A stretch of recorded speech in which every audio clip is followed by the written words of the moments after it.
no le vamos a hacer mucha bulla al pescado.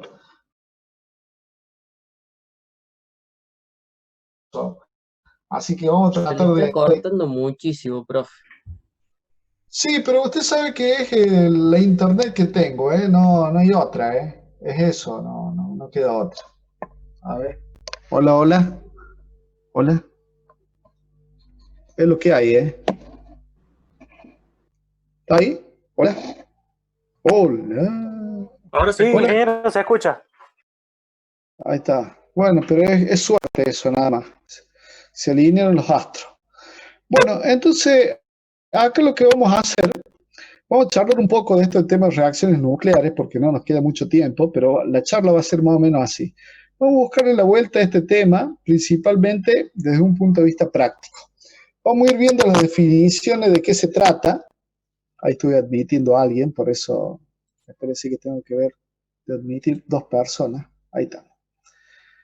Entonces, de un punto de vista práctico, lo que nosotros vamos a ver ahora,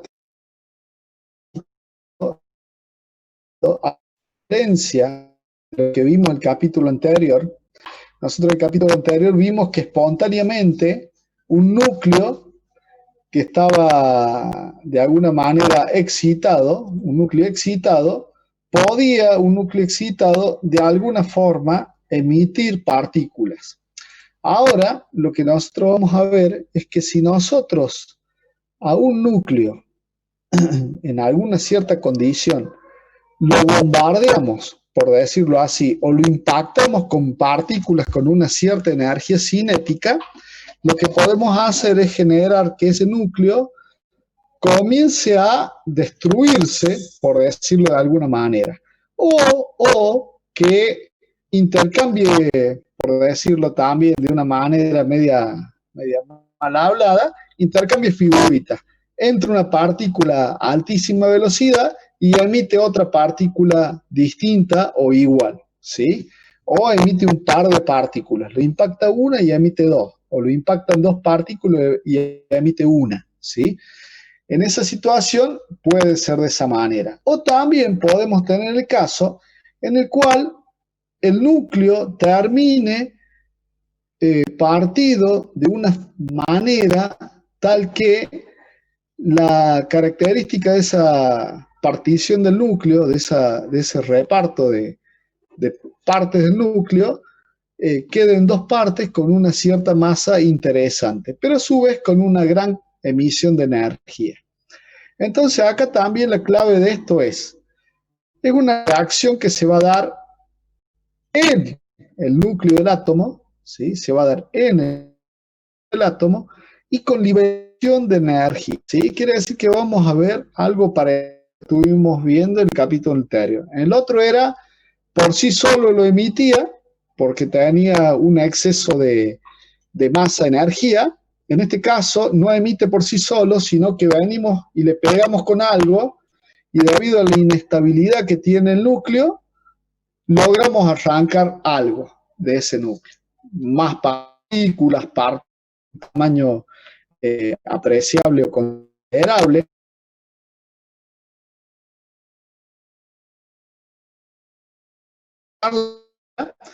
Ese núcleo va de sus características. Acá conexión nuevo, así que debe ser que tengo muy flojito el internet, así que bueno, es lo que hay. Aparte, lo que puede llegar a pasar, las situaciones que nosotros estamos charlando. Nosotros tenemos un núcleo y le impactamos con una partícula, ¿sí? Que tiene una alta velocidad. Y en esa situación puede que tengamos el mismo núcleo con una emisión de otra partícula, el núcleo de la misma característica pero partícula, otro núcleo nuevo con emisiones de distintas partículas y así sucesivamente, ¿sí? Quiere decir que acá en esta situación podemos tener distintas características de acuerdo a la energía con que se choque el núcleo y de acuerdo a la característica del núcleo que nosotros estamos chocando. Quiere decir que tenemos distintas posibilidades de combinar cosas. Estas dos primeras que tenemos acá, tenemos el fenómeno que se denomina dispersión, porque seguimos teniendo el mismo núcleo que teníamos antes, mismo núcleo de antes, ¿sí? En un caso el mismo núcleo, en el otro el mismo, pero excitado. Entonces ese fenómeno se denomina dispersión, ¿sí? Y hace analogías desde un punto de vista mecánico, hablando de que, por ejemplo, en esa situación, en los fenómenos de dispersión, podemos tener una dispersión elástica, ¿sí? Una cuestión muy similar a lo que se charlaba del concepto clásico de la física, ¿sí? ¿Por qué? Porque el núcleo que nos queda es el mismo que teníamos antes, ¿sí? Esta segunda de acá, esta segunda de ahí, corresponde a una dispersión inelástica porque quedó con una energía almacenada, es como si hubiera cargado el resorte, ¿sí? ¿Mm? Pero en esa situación con un remediante. Ahí voy, ahí ampliamos la pantalla un poco más a solicitud de un cliente, ¿sí? Estas dos que le estaba comentando no es lo que más nos interesa a nosotros, ¿sí? No es de lo más interesante. Ahí se ve un poquito mejor, ¿sí? Sino que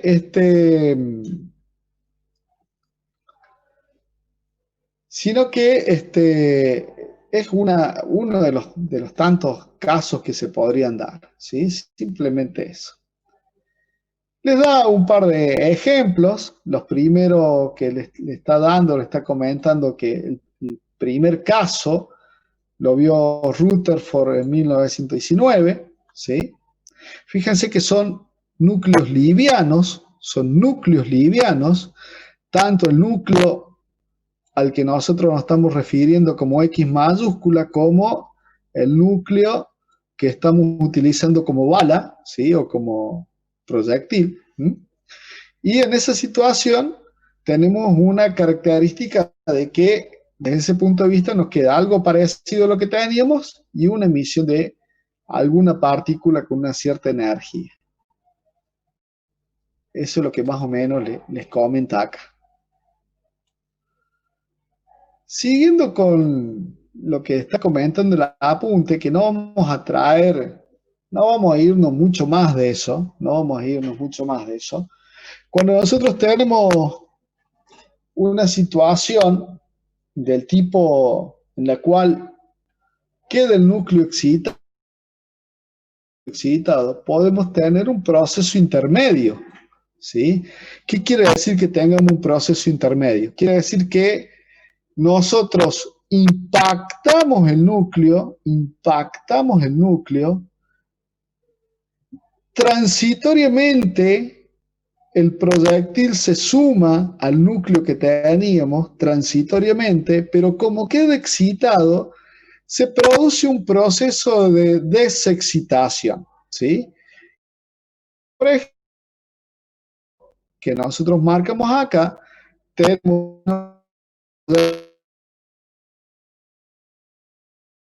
cuando le lo, entre comillas, como que absorbe a todo el proyectil, ¿sí? Se lo banca el proyectil, pero en esa situación se genera un núcleo excitado de flúor, ¿sí? Y la desexcitación de ese núcleo transitorio que nos quedó es a través de la emisión de una partícula, ¿sí? Es de una partícula y con un núcleo nuevo que vamos a tener acá. No siempre vamos a tener un único camino de desexcitación, sino que la desexcitación va a depender del tipo de partícula de transición que nosotros tengamos. No siempre vamos a tener la misma desexcitación. Obviamente que esta parte de la desexcitación, ¿sí? Esta parte que estamos charlando de la desexcitación, tenemos nuestro núcleo acá, este de acá, ya corresponde a lo que veníamos charlando antes. Es como que hubiéramos hecho un paso intermedio. En esta situación nosotros tendríamos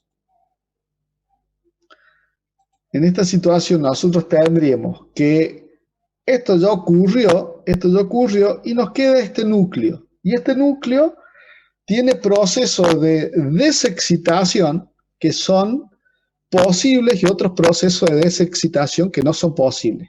Todo dependerá si el proceso es, ¿cómo es que se llama esto? Exotérmico o endotérmico. En esta situación muestra 4 procesos de desexcitación en los cuales son procesos posibles porque son procesos, ay, me olvidé lo que le estaba por decir, son procesos exotérmicos, quiere decir que son con liberación de energía y partículas, y en los cuales tenemos que pueden quedar con el mismo elemento químico, ¿sí? distinto isótopo, o pueden quedar distintos elementos químicos en función de qué es lo que vayan a emitir, ¿sí? Y fíjense que en este caso, en uno de los procesos de desexcitación, muy interesante, nosotros impactamos con un núcleo de hidrógeno, pero un núcleo de hidrógeno que tiene un protón y nada más, ¿sí? Pero y en este caso de la desexcitación sacamos 3 núcleos de hidrógeno y un neutrón, ¿sí? Fíjense la característica de partículas que estamos sacando. Y en esa situación, si ustedes ven, el número másico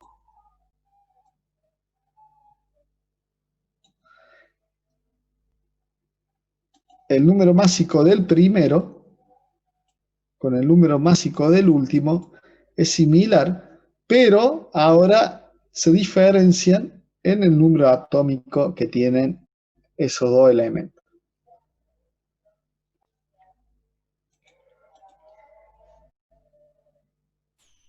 A todas luces podemos ver que este proceso en el cual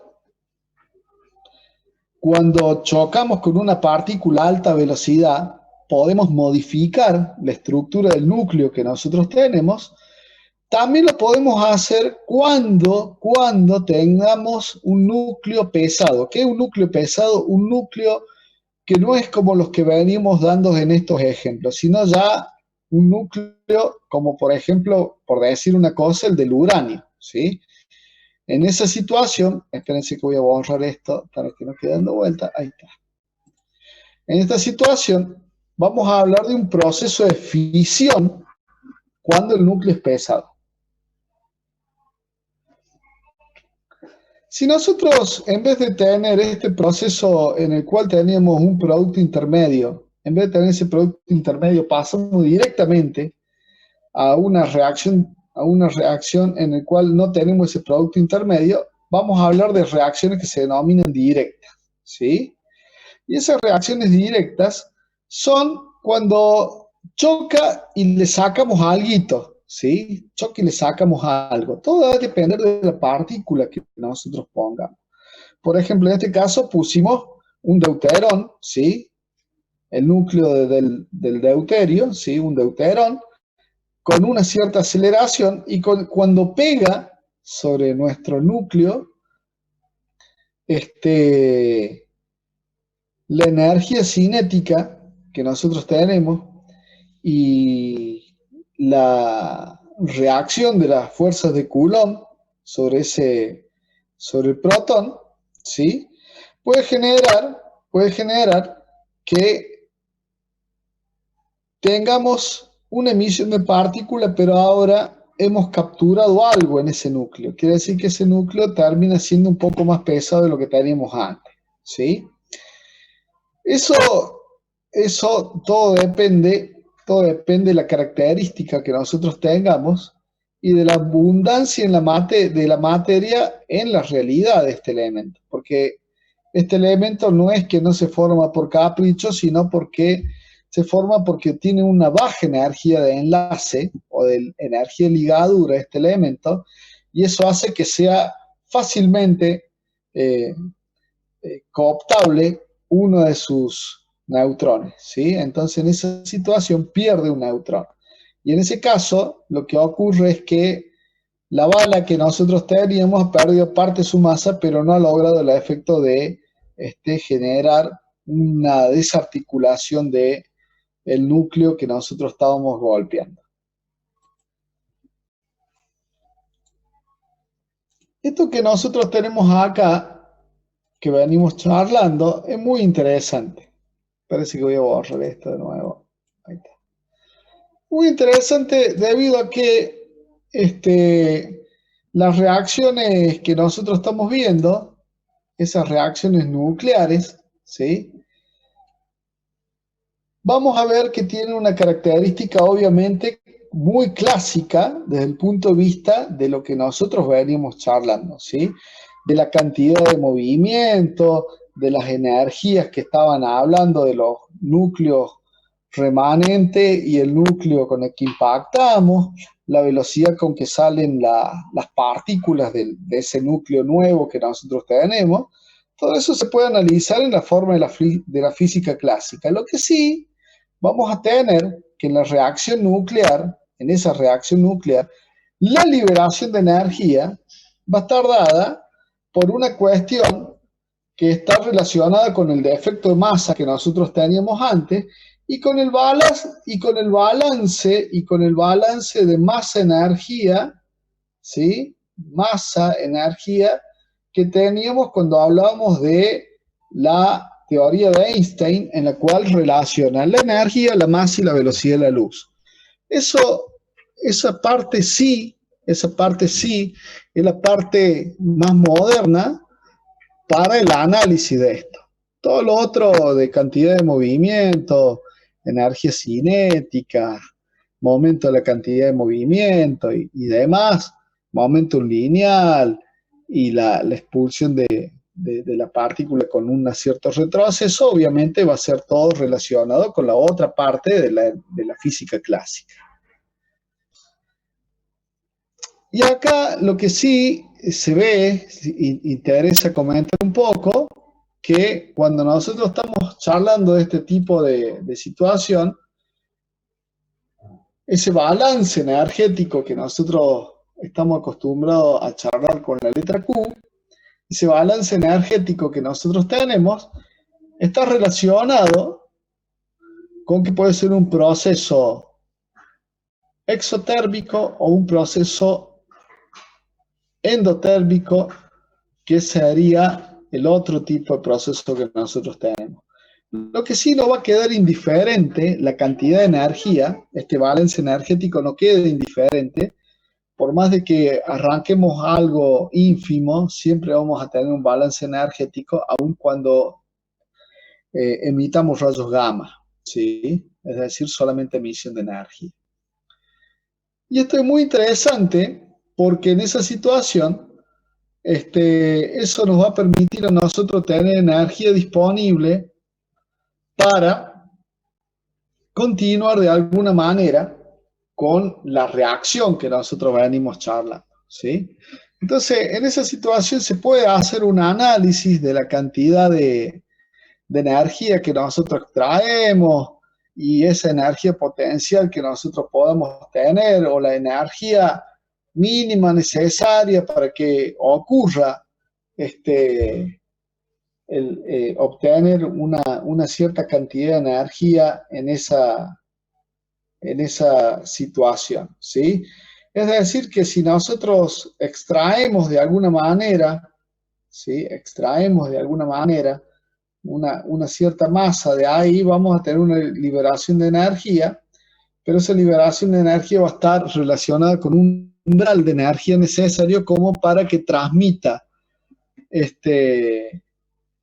esa bala que nosotros estamos llevando o ese proyectil pueda transmitir la energía al núcleo y ese núcleo pueda desprenderse de una mayor cantidad de energía. Otra cosa que es interesante a tener en cuenta está relacionado con lo que sería la sección eficaz, ¿sí?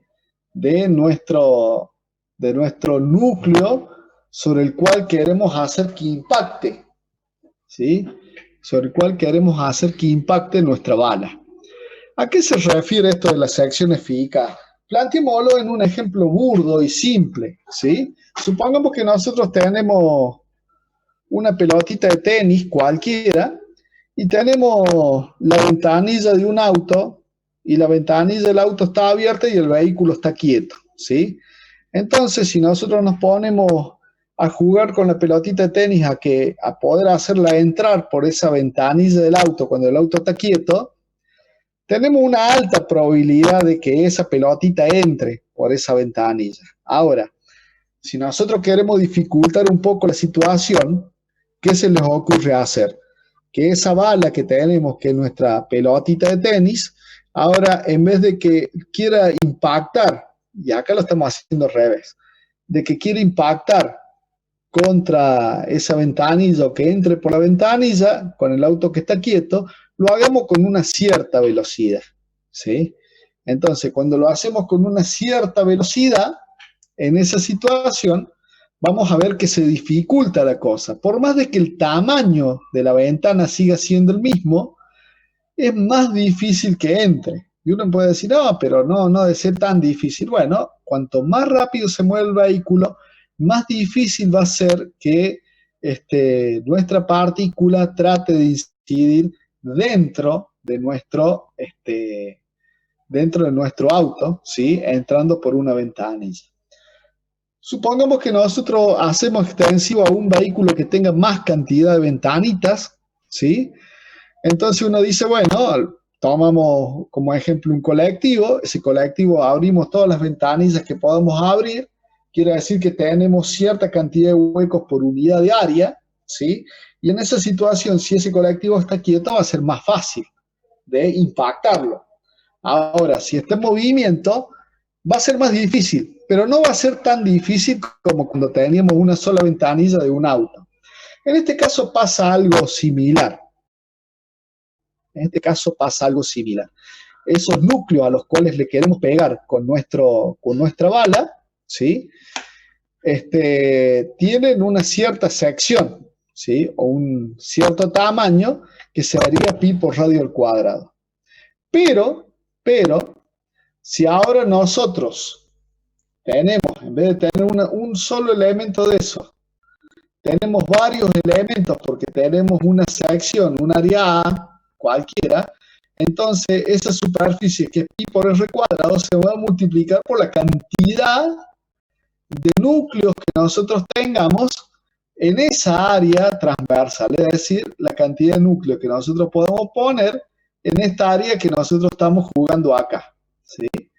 Es decir, que acá la cosa ya cambia un poquito cuando nosotros charlamos de este tema. Entonces, si nosotros tenemos una superficie A que tiene n sub t núcleos, la probabilidad de que choquemos con un núcleo vale nt por la sección, que era pi por radio al cuadrado, sobre A. Entonces, cuanto más grande sea el área y no cambiamos la sección, más baja es la probabilidad. Ahora, si subimos la cantidad de núcleos que tenemos multiplicado por la sección y no modificamos A, la probabilidad de que le acertemos a un núcleo crece, ¿sí? La otra que puede ocurrir es que no tengamos núcleos que estén uno detrás de otro, alineados por detrás, ¿sí?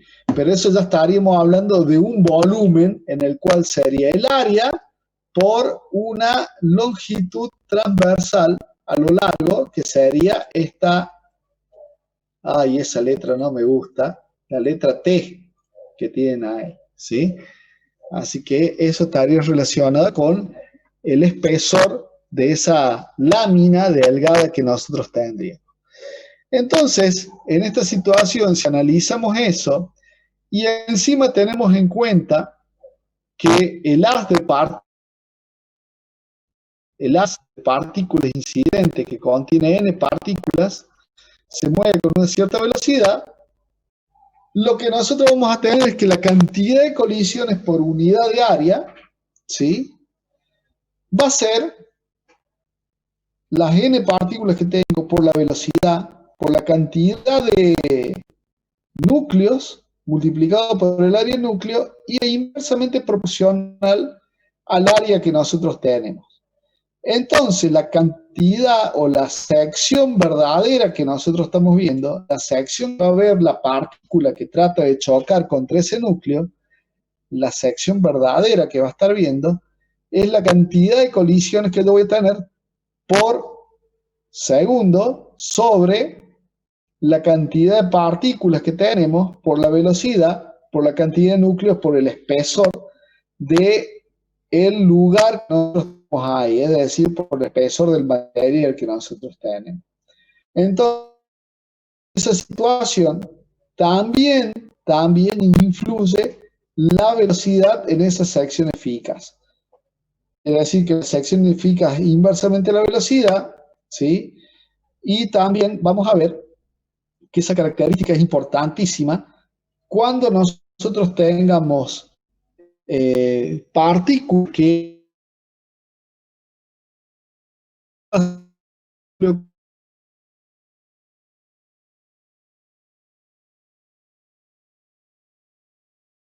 ¿sí? Para lo que serían la sección eficaz.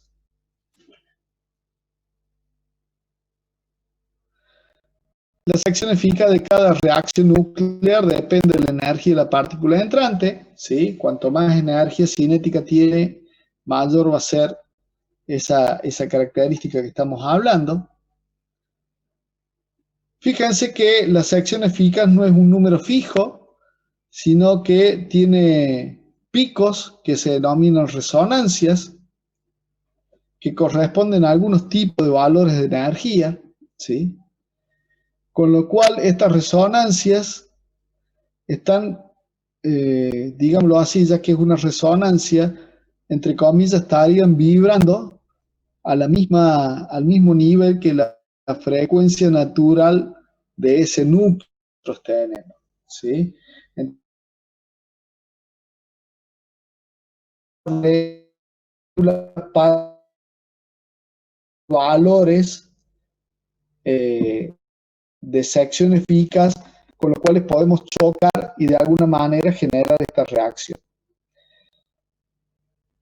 Como acá estamos hablando de que necesitamos de alguna manera que esas partículas tengan una cierta energía cinética, vamos a necesitar que esas partículas vengan con una cierta velocidad. Quiere decir que hay que acelerarlas a esas partículas.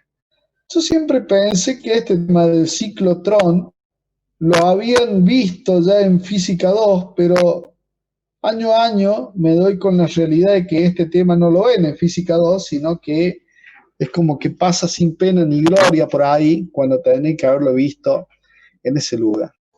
Y el ciclotrón es un acelerador de partículas, ¿sí? Es un elemento que se utiliza para acelerar partículas que tienen que tener una característica principal. La característica principal que tiene que tener esas partículas tiene que tener carga. Si no tiene carga la partícula, no puede utilizar el ciclotrón, porque una partícula sin carga no va a ser acelerado por este elemento que nosotros estamos hablando, porque este elemento, este ciclotrón, está constituido por dos piezas que tienen forma de D, letra D. Acá están las piezas estas, a ver si las podemos mostrar de alguna manera. A ver. Una de esas piezas sería esta. Ay, horrible el dibujo. Y la otra pieza sería esta de acá, que tenemos acá. Horrible el dibujo. Esas serían 2D que están enfrentadas una frente a la otra, ¿sí? Una D de un lado, la otra D del otro. Pero a su vez, internamente esas D, internamente esos dos elementos, esas letras D, si nosotros rotamos de alguna forma A ver que no puedo bajar esto acá, a ver, un segundo. Si rotamos de alguna forma el gráfico, ¿sí? Ponemos esto que tenemos acá, lo rotamos, esta vista en planta, la vemos de costo. Ahora observaríamos lo siguiente, que es muy interesante, que sería que estas D que nosotros tenemos acá es un espacio vacío. Esto que está acá es un hueco, simplemente. Este es otro hueco, es una cavidad que está dentro de esa D que nosotros tenemos acá, ¿sí? Es decir, que esta D que nosotros tenemos acá, esa D y esta otra D que nosotros tenemos acá, estas dos D que están enfrentadas una a la otra, internamente son huecas. Pero a su vez, tenemos líneas de campo magnético que atraviesan esa superficie, ¿sí? Quiere decir que acá tenemos líneas de campo magnético que atraviesan esas D que tenemos ahí, ¿sí? Es decir, que tenemos un polo norte, un polo sur, y cuando tenemos un polo norte y un polo sur, esa línea de campo magnético, línea de campo magnético, vamos a tenerla de esta manera, que es la zona que nosotros tenemos acá. Quiere decir que acá tendríamos, no sé si me deja escribir, dibujar, no, no me deja. Nosotros tendríamos crucecitas dibujadas acá.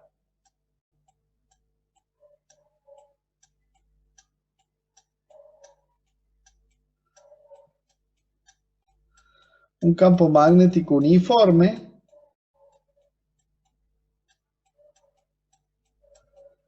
En todo este sector, en este sector también, campo magnético uniforme. Visto desde arriba sería todo esto un campo magnético, ¿sí? Que está representado por esta letra V mayúscula, V de Belgrano, que sale acá. ¿Sí? Esta letra V que sale acá es la que nos representa ese campo magnético.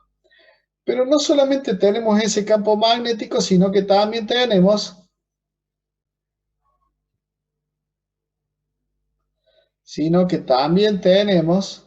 un campo eléctrico, ¿sí? No solamente tenemos un campo magnético, sino que también tenemos un campo eléctrico. Ese campo eléctrico que nosotros tenemos está en otro sentido distinto a nuestro campo magnético. ¿Qué quiere decir eso? Nuestro campo eléctrico acá está aplicado entre las dos D. Quiere decir que una de estas D tiene una tensión y la otra D tiene una tensión distinta, ¿sí? Pero a su vez, hay momentos en los cuales, dependiendo dónde esté la partícula, el campo magnético está orientado en un sentido o puede estar orientado en sentido contrario. Perdón, el campo magnético no, el campo eléctrico puede estar orientado en un sentido o en sentido contrario. Por eso es que de acá tenemos una tensión senoidal aplicada entre una D y la otra. Y como las dos D están separadas, entonces aparecerá entre esas dos D un campo eléctrico. Quiere decir que tenemos un fenómeno capacitivo entre esos dos elementos. Esto se hace de esta manera, principalmente, cualquier cosa interrumpan ustedes si hay algo que no se entiende, si vamos muy rápido. Esto se hace principalmente, ¿para qué? Para que cuando nosotros tenemos acá el medio de este dibujo, en este lugar donde está la letra F, esa letra F ¿qué nos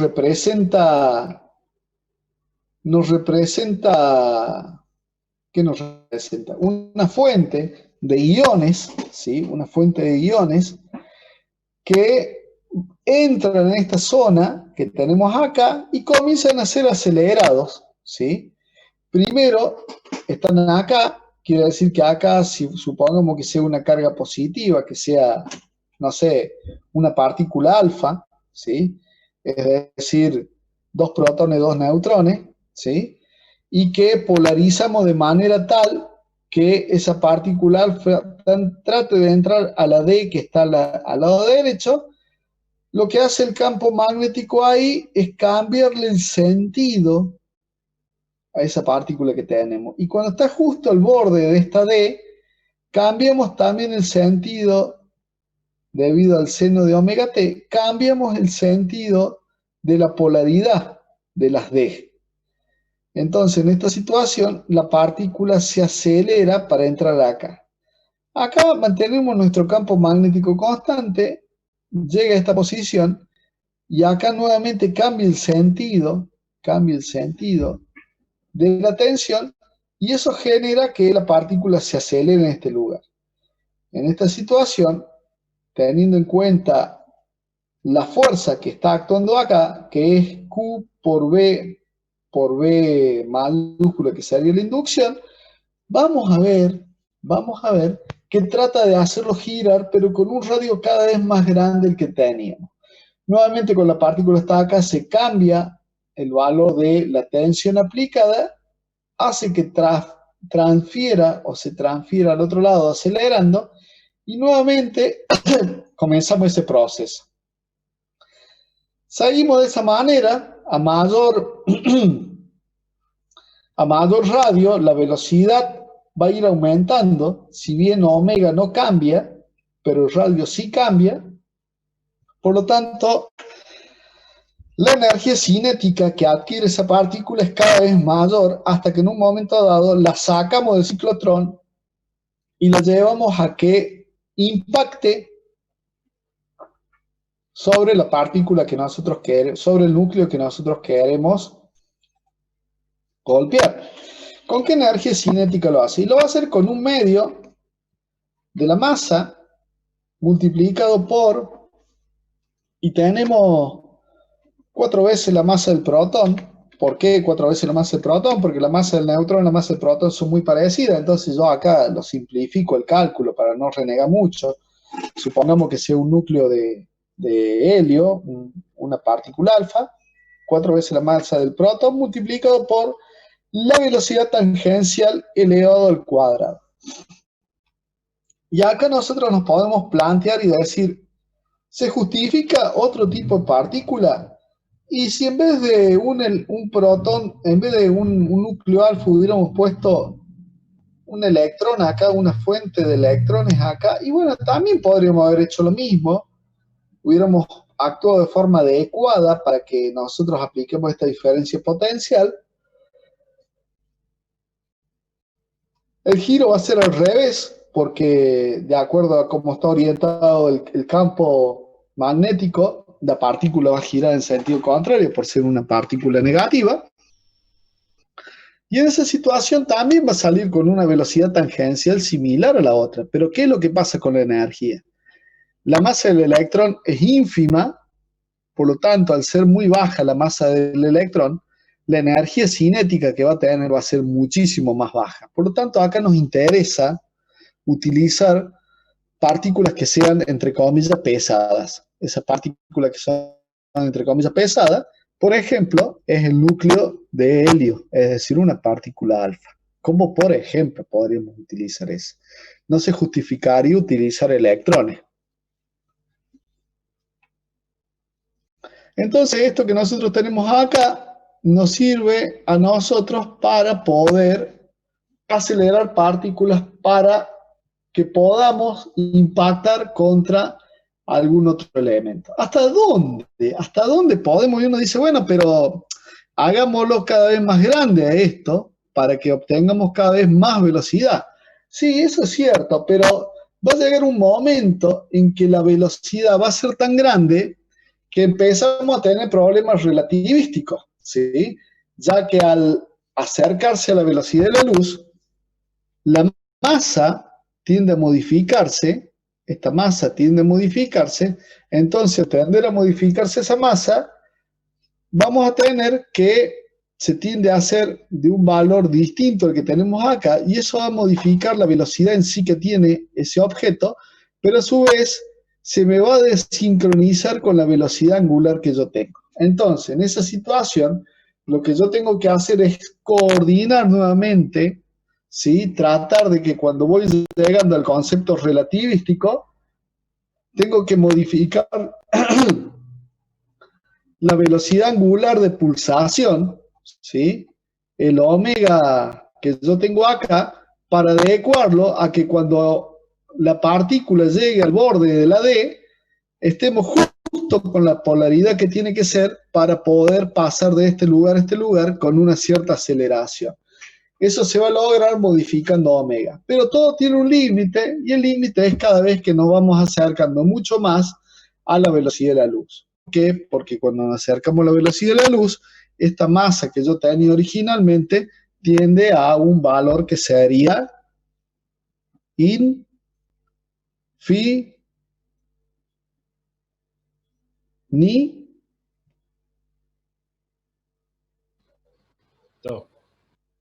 Bien, ahí, por fin, uno, porque yo pensé que me había quedado solo, entonces me asusté. Acá tendríamos el valor de omega, que se tendría que modificar, y en función de qué valores o cómo se haría esa modificación para obtener ese valor de omega. Y fíjense que hay un límite ahí en el cual nosotros, si tenemos que modificarlo, tendríamos que llegar a que en un momento dado ese valor de omega se tendría que extinguir.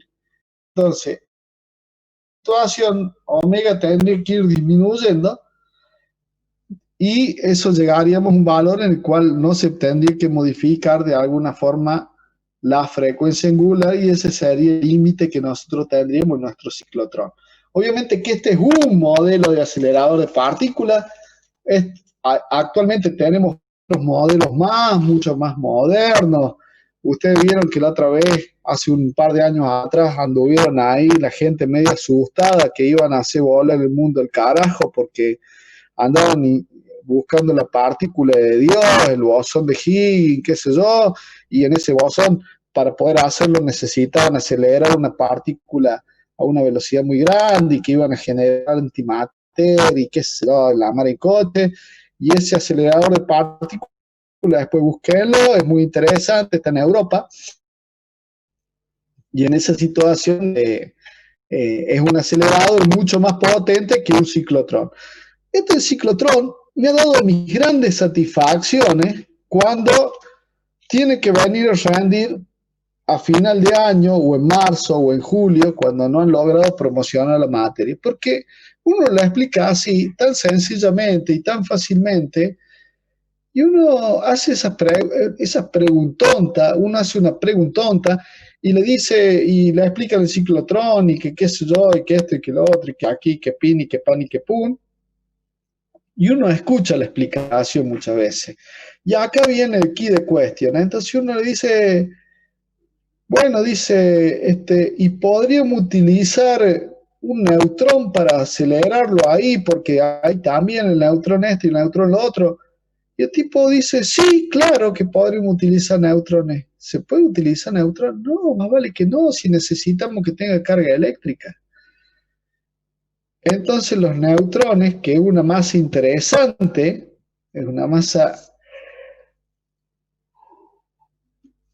interesante la que tiene el neutrón, y si lo utilizamos en un ámbito que esté restringida la posibilidad que tiene el neutrón de que no tenga ningún tipo de choque, ¿sí? Sino que el neutrón le garanticemos un lugar donde puede ir a chocar, casi como un chano sería el electrón, ¿sí? Sería el chano de, de la física, el electrón. Entonces, en esa situación, nosotros lo que tendríamos es que nuestro neutrón, no sé, si lo arrancamos de un núcleo atómico, no se nos muere en el camino. Recuerden que tiene una corta vida útil.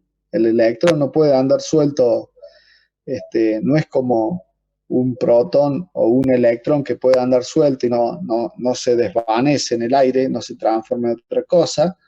¿Sí? Yo les dije, lo busquen a eso, después busquen la explicación, y veo que todavía no lo han hecho.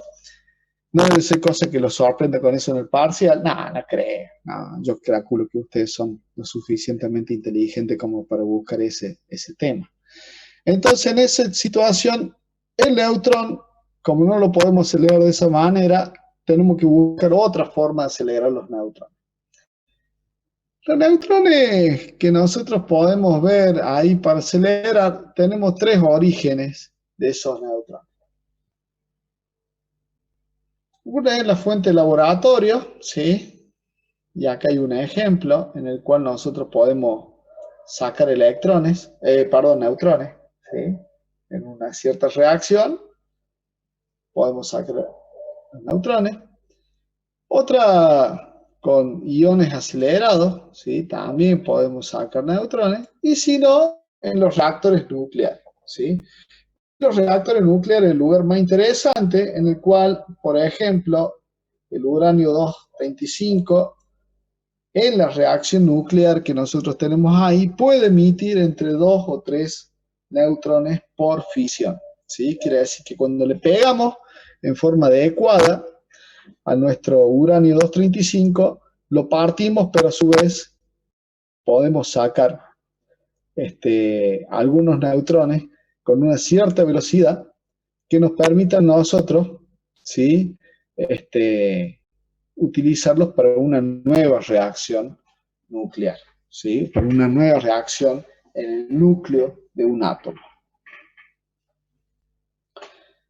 En esa situación, fíjense que sacamos 2 o 3 neutrones y para que nosotros podamos de alguna manera, con la acción que vamos a tener de ese 35, que no sea locada la reacción, que la cantidad de núcleos que estamos haciendo reaccionar no sea libre, sino que le pongamos un acotamiento, lo que nosotros tenemos que hacer es disminuir la energía cinética de esos neutrones que se están produciendo, ¿sí? Entonces, tenemos que moderar la velocidad de esos neutrones. Esa moderación que nosotros estamos charlando acá de la velocidad de los neutrones, ¿sí? Deme un segundo, ya borro todos los cuadritos que puse. Ahí lo borramos los cuadritos. Ahí estamos. Perfecto. Esa moderación que nosotros estamos haciendo ahí,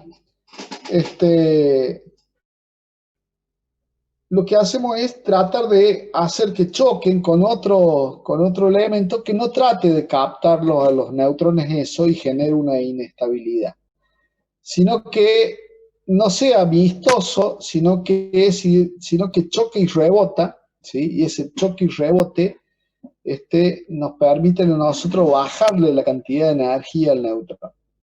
Al bajarle la cantidad de energía al neutrón, eh, entonces pierde su energía cinética y al perder esa energía cinética logramos nosotros disminuir la cantidad de choques por unidad de tiempo.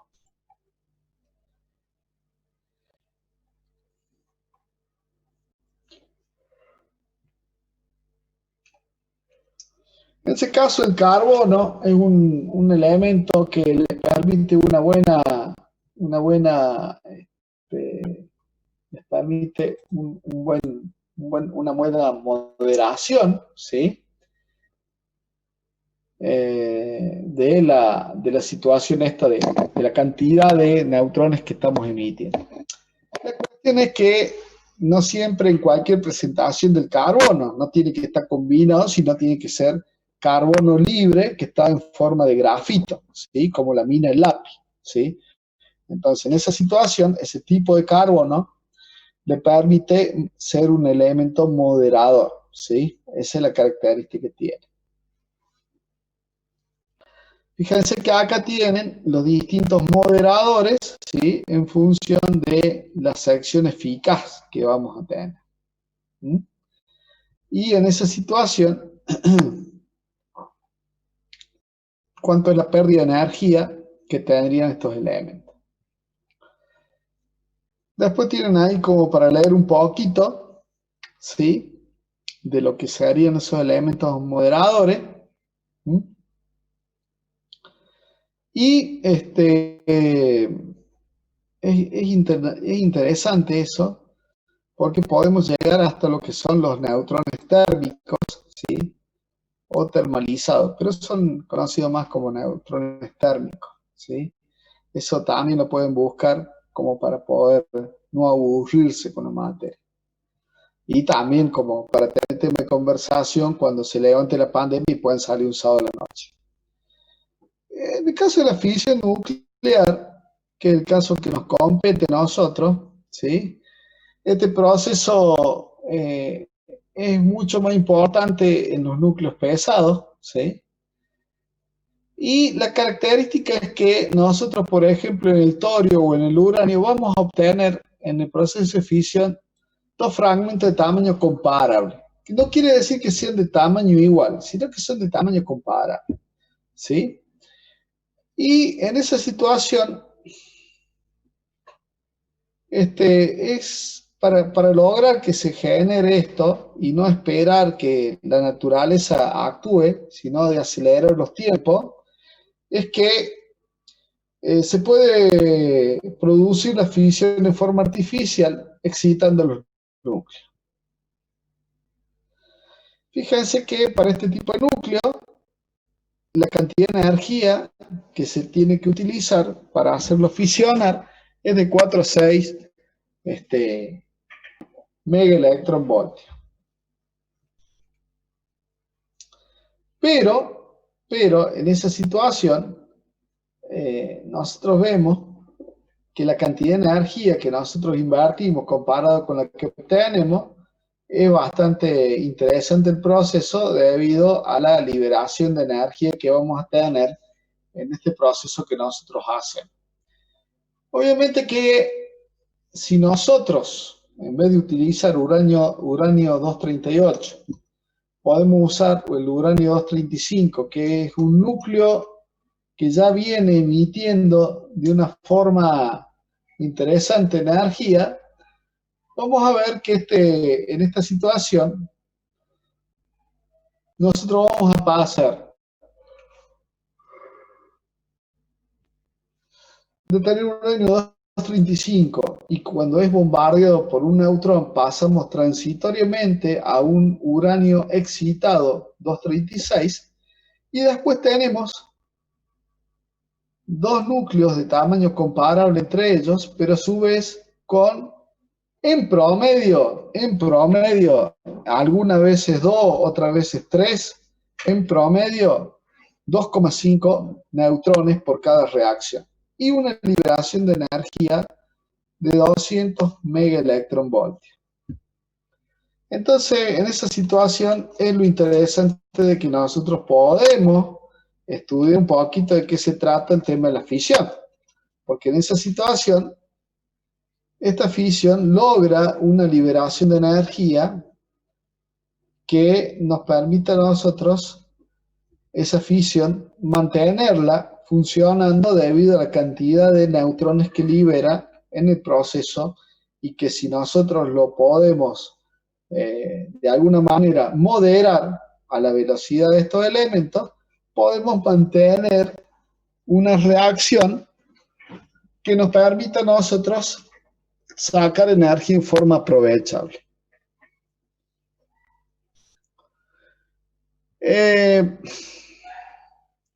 Fíjense que acá dice que también podemos excitar el núcleo con rayos gamma, ¿sí?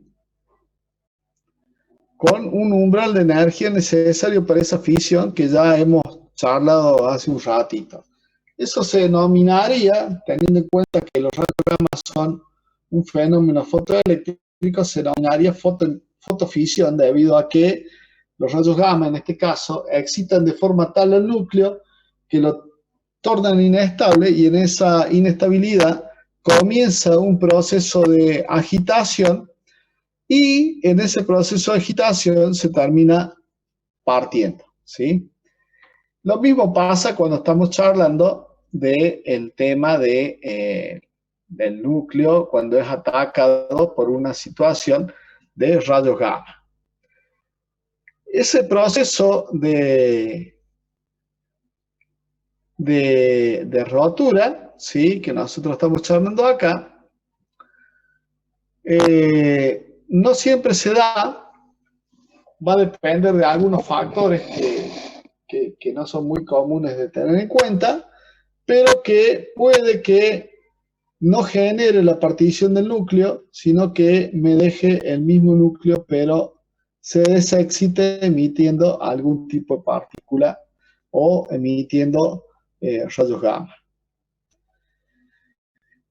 Y acá, en este caso, nosotros podemos ver una experiencia en la cual muestra cómo se excita el material. Ver opciones, relación de zoom, agrándalo.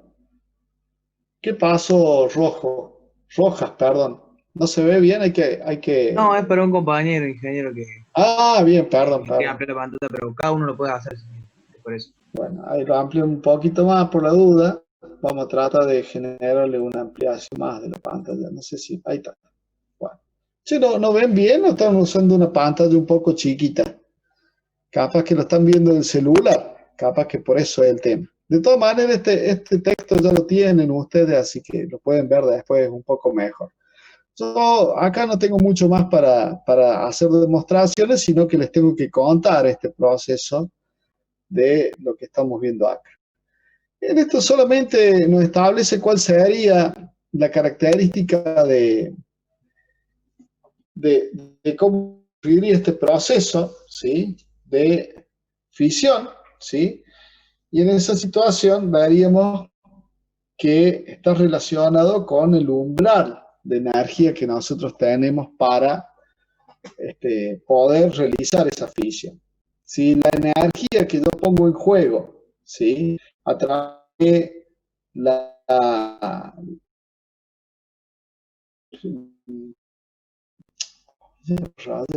no me rayen en la pantalla, si no voy a enojar y no le doy más clase. Miren que me queda una sola clase nada más. Si me enojo no va a ser tan grave, pero tampoco lo vamos a minimizar. Y entonces, si esta energía que yo doy no es lo suficientemente grande, entonces, en vez de partirse esto y de entrar como en un proceso de resonancia, va a volverse y va a quedar como estaba, ¿sí? Con un estado de excitación, pero va a quedar como estaba. Quiere decir que acá lo que nosotros necesitamos es que la energía que nosotros ponemos en juego, que está relacionado con la sección eficaz que nosotros habíamos charlado antes, sea de manera tal y con un grado de vibración tal que me permita a mí generar una resonancia, entre comillas, dentro de ese núcleo y eso haga que se produzca la fisión. Eso es bastante interesante. Podemos utilizar neutrones lentos en algunas circunstancias, todo dependerá de la energía de ligadura que nosotros tengamos para poder realizar este proceso de fisión, ¿sí? Entonces acá están los estados fundamentales, el balance energético que nosotros estamos charlando, que es lo que venimos hablando ahí. En este caso, cuando nosotros hablamos de este proceso de fisión, bueno, fíjense que mezcla el tema porque tiene mucho que ver con lo que vimos la clase pasada. Este proceso de fisión, y uno ve este gráfico, ¿sí? Este gráfico parece que no conduce a nada, pero en realidad este gráfico que nosotros tenemos acá nos dice cuál es el rendimiento de ese proceso de fisión. Ese proceso de fisión, cuando nosotros tenemos dos nucleidos, la suma de los rendimientos no da 100%, sino da 200, ¿sí? Pero es por otra cuestión que nosotros tenemos ese efecto. Y el gráfico no es muy representativo, ya le voy a buscar uno y le comparto. Eh,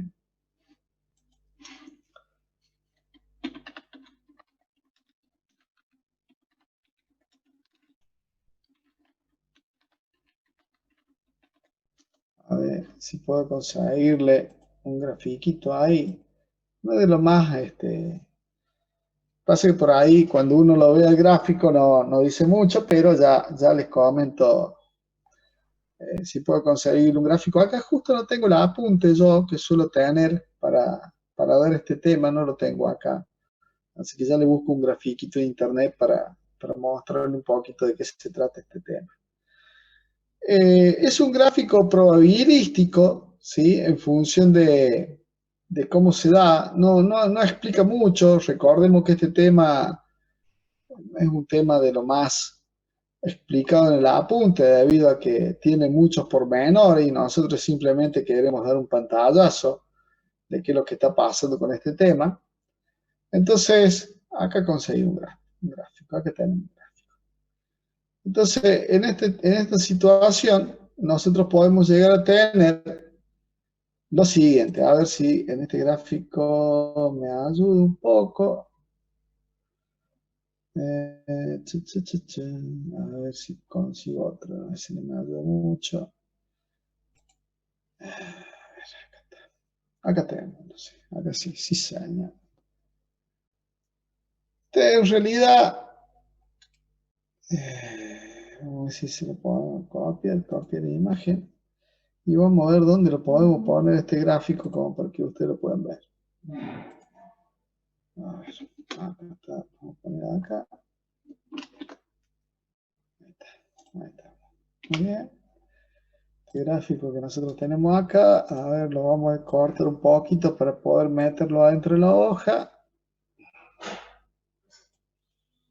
Y ahí está.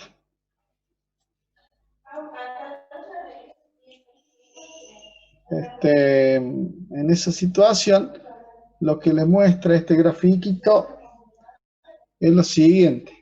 A ver si les puedo compartir esto que tengo acá. A ver si venimos acá y les comparto esto. Dejo de compartir acá y les comparto un segundito esto y ya lo vamos liquidando esto para liquidar la semana que viene lo que pasa. Este gráfico que les estoy mostrando acá, este grafiquito de acá, es un gráfico de probabilidades. Cuando nosotros tenemos uranio 235, vamos a ampliar esto también porque queda medio chico acá. Eso es lo que pasa acá en casa. Tenemos gritos de todo tipo. Ya a esta hora están todos cansados en casa. Así que tenemos uranio 235 y cuando bombardeamos no siempre se nos dan los mismos tipos de masa, ¿sí?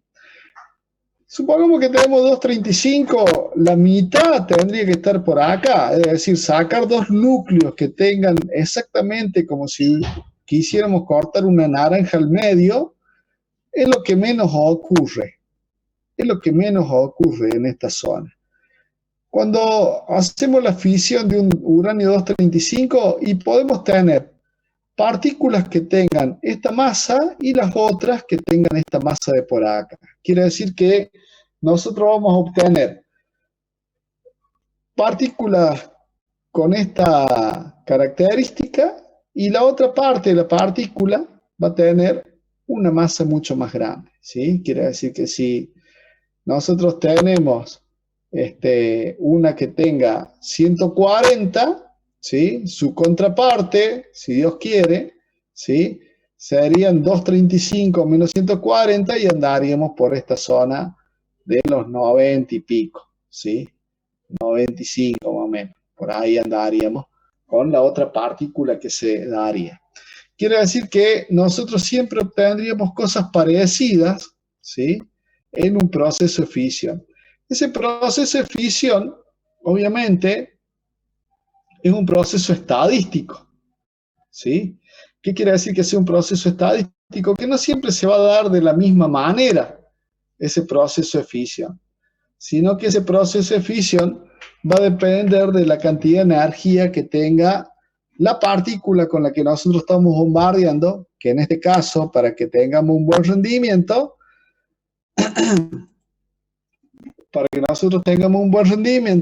tiene que ser una partícula que sea de un neutrón.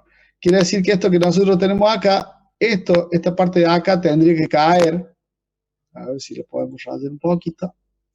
Ahora que ya entendimos de qué se trata, no es una curva continua, sino que esta parte de acá tendría que caer hasta valores muy, muy bajos y después nuevamente subir y nuevamente bajar hasta esta zona de acá. ¿Sí? Hacer esto de esta manera. Es un gráfico en el cual tendríamos las probabilidades de encontrar qué partícula encontrar cuando nosotros tenemos un proceso de fisión. Y serían los productos de fisión lo que nosotros encontraríamos en esa partícula que nosotros estamos charlando acá. Entonces, bueno, no importa, no sirve esto. Porque dice acá la división binaria en dos fragmentos de más de 2 o 3 neutrones es la más 2 o 3 neutrones, ¿sí? Es decir, yo tengo una división binaria porque tendríamos que el núcleo del 235 lo repartimos en dos partes que no van a ser iguales, y 2 o 3 neutrones es lo que más comúnmente ocurre.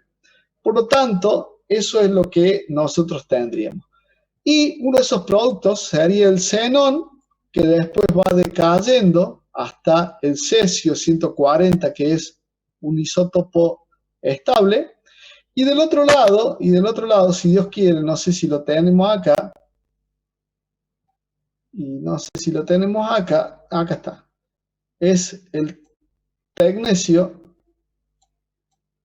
99, que sería el otro elemento que estaría en esta cresta.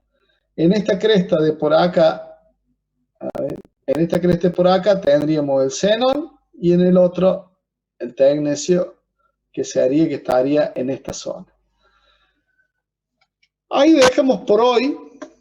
Vamos a cerrar esto de acá. Vamos a sacar eso de ahí. Y la clase que viene les comparto una figura un poquito mejor de esto que venimos charlando acá. Les comparto una figura un poco mejor y los decaimientos que tendríamos de esos elementos hasta lograr obtener finalmente las partículas estables. La reacción que nosotros tenemos es una reacción en cadena, ¿sí?